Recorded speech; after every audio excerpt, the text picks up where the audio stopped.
അധ്യായം 19 1 മുതൽ 13 വരെയുള്ള വാക്യങ്ങൾ. ശുദ്ധീകരണ ജലം.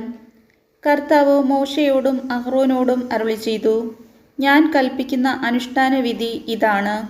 ഊനമില്ലാത്തതും നുകം വയ്ക്കാത്തതും ആയ ഒരു ചെമന്ന പശുക്കിടാവിനെ നിങ്ങളുടെ അടുക്കൽ കൊണ്ടുവരാൻ ഇസ്രായേലിയരോട് പറയുക.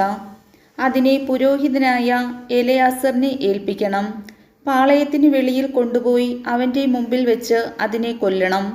പുരോഹിതനായ എലെയാസർ അതിൻ്റെ രക്തത്തിൽ വിരൽ മുക്കി സമാഗമ കൂടാരത്തിൻ്റെ മുൻഭാഗത്ത് 7 പ്രാവശ്യം തളിക്കണം. പശുക്കുട്ടിയെ അവൻ്റെ മുമ്പിൽ വെച്ച് ദഹിപ്പിക്കണം. തുകലും മാംസവും രക്തവും ചാണകവും എല്ലാം ദഹിപ്പിക്കണം. ദേവദാരു, ഹിസോപ്പ്, ചെമന്ന നൂൽ ഇവയെടുത്ത് പശുക്കിടാവിനെ ദഹിപ്പിക്കുന്ന അഗ്നിയിൽ ഇടണം. പിന്നീട് അവൻ വസ്ത്രങ്ങൾ അലക്കി കുളിച്ച് പാളയത്തിലേക്ക് വരണം. സന്ധ്യ വരെ അവൻ അശുദ്ധനായിരിക്കും. പശുക്കിടാവിനെ ദഹിപ്പിച്ചവനും വസ്ത്രങ്ങൾ അലക്കി കുളിക്കണം. സന്ധ്യ വരെ അവൻ അശുദ്ധനായിരിക്കും. ശുദ്ധിയുള്ള ഒരാൾ പശുക്കിടാവിൻ്റെ ചാരം ശേഖരിച്ച് പാളയത്തിനു പുറത്ത് വൃത്തിയുള്ള ഒരു സ്ഥലത്ത് നിക്ഷേപിക്കണം.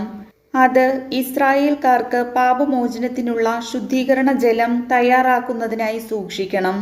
പശുക്കിടാവിൻ്റെ ചാരം ശേഖരിച്ചവൻ വസ്ത്രം അലക്കണം.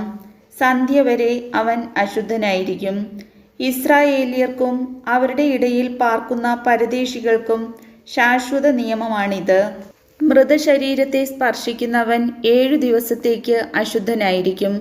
3-ാം ദിവസവും 7-ാം ദിവസവും ശുദ്ധീകരണ ജലം കൊണ്ട് അവൻ തന്നെ ശുദ്ധനാക്കണം. അപ്പോൾ അവൻ ശുദ്ധനാകും. 3-ാം ദിവസവും 7-ാം ദിവസവും ശുദ്ധീകർമ്മം നടത്തിയില്ലെങ്കിൽ അവൻ ശുദ്ധിയുള്ളവനാവുകയില്ല.